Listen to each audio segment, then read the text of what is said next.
Hello बच्चों, let's see the question.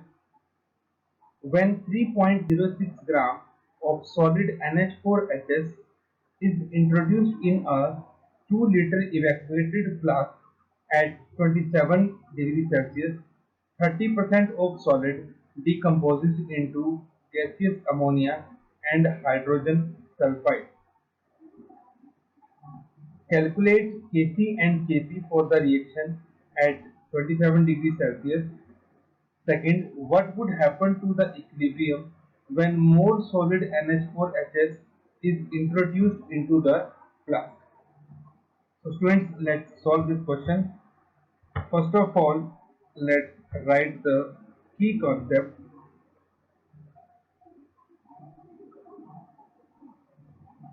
which is Kp and Kc are related to each other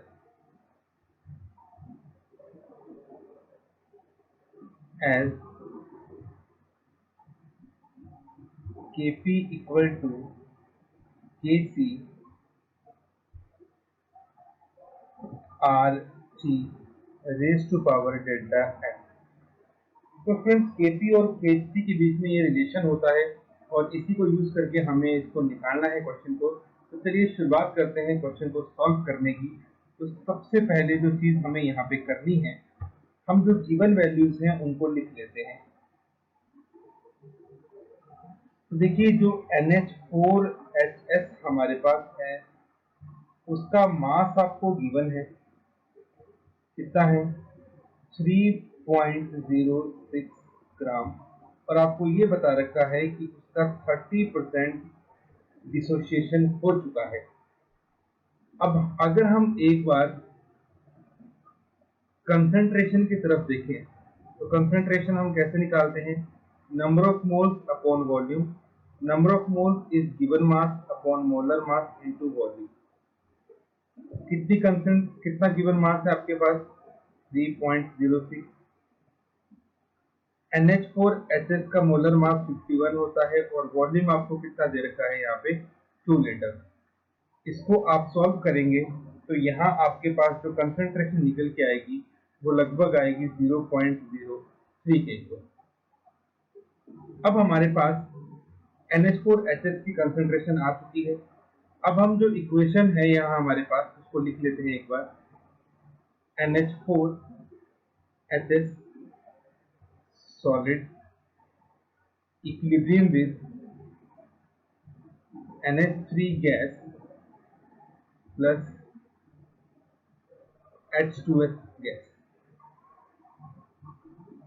अब starting में जब हमारे पास time 0 था, NH4NH की कंसंट्रेशन कितनी है 0.03, इसकी 0 और इसकी 0।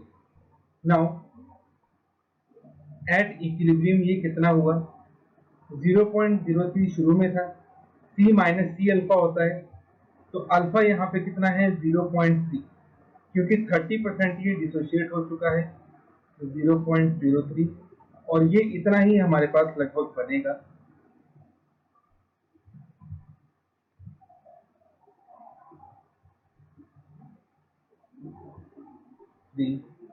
इंटू 0.03, इसको थोड़ा सा हम इजी करके लिख लेते हैं। 0.03 माइनस 9 इंटू 10⁻³ बन जाएगा, ये भी 9 इंटू 10⁻³ बन जाएगा, और ये भी 9 इंटू 10⁻³ बन जाएगा। तो ये हमारे पास कंसंट्रेशन की वैल्यूज आ गई। अब स्टूडेंट हम Kc की वैल्यू कैलकुलेट कर लेते हैं। अगर Kc की वैल्यू हमारे पास आ गई तो वहां से Kp की वैल्यू इजीली कैलकुलेट हो जाएगी। तो देखिए Kc जो है वो हमारे पास क्या होगा, concentration of ammonia into concentration of H2S। अब यहाँ पे हम कंसंट्रेशन ऑफ NH4HS नहीं लेंगे क्योंकि वो सॉलिड है, तो वो कंसंट्रेशन इक्विलिब्रियम को अफेक्ट नहीं करेगा।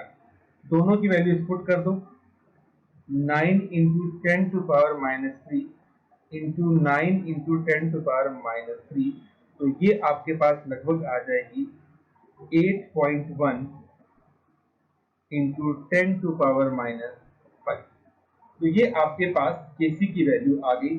अब इसी को यूज करके हम Kp की वैल्यू फाइंड आउट करेंगे। We know very well Kp is equal to Kc RT raised to power delta n। तो Kp हमारे पास आ जाएगा, Kc हमारे पास आया 8.1 into 10 to power minus 5। R की वैल्यू हम यहाँ पे यूज करेंगे 0.082। टेम्परेचर हमारे पास है 300 केल्विन और डेल्टा n हमारे पास आएगा 2 माइनस 0। डेल्टा n हमने कैसे निकाला?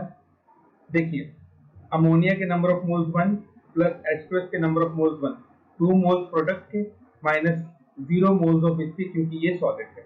तो यहाँ से हमारी डेल्टा n की वैल्यू निकल के आएगी। अब हम इसको सॉल्व करेंगे तो देखिए ये लगभग आपके पास बन जाएगा 8.1 इंटू 10 टू पावर माइनस 5।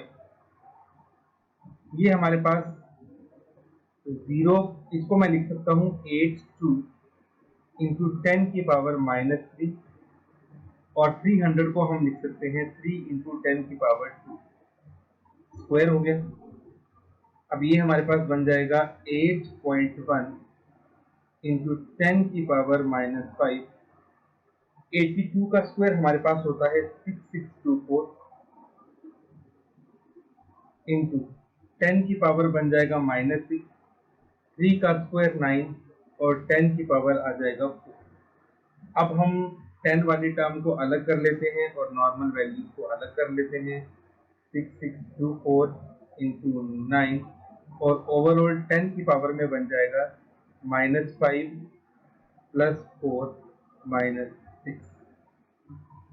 अब इसको जब हम सॉल्व करेंगे तो हमारे पास की वैल्यू लगभग आएगी 4828896 इंटू 10 की वैल्यू हमारे पास बन जाएगी माइनस 7 और ये वैल्यू लगभग हमारे पास आएगी 0.048 या इसको आप 0.0483 भी लिख सकते हैं। तो ये आपकी वैल्यू आएगी स्टूडेंट Kp की। तो हमने Kp की वैल्यू भी फाइंड आउट कर ली, हमने Kc की वैल्यू भी फाइंड आउट कर ली। अब हम एक बार जो हमें सेकंड क्वेश्चन दिया गया है उसकी भी डिस्कशन कर लेते हैं। तो सेकंड पार्ट देखिए, उसने आपको ये कहा है that if more NH4HS is added, what happened to equilibrium? So there is no effect as NH4HS is solid, so it not affect equilibrium। ठीक है, क्योंकि ये सॉलिड है तो इक्विलिब्रियम को अफेक्ट नहीं करेगा। तो ये आपके दोनों क्वेश्चन के आंसर हमारे पास आ गए। हमने Kp Kc भी फाइंड आउट कर लिया और हमने सेकंड क्वेश्चन का आंसर भी बता दिया। So hope you understood it well. Best of luck. Thank you.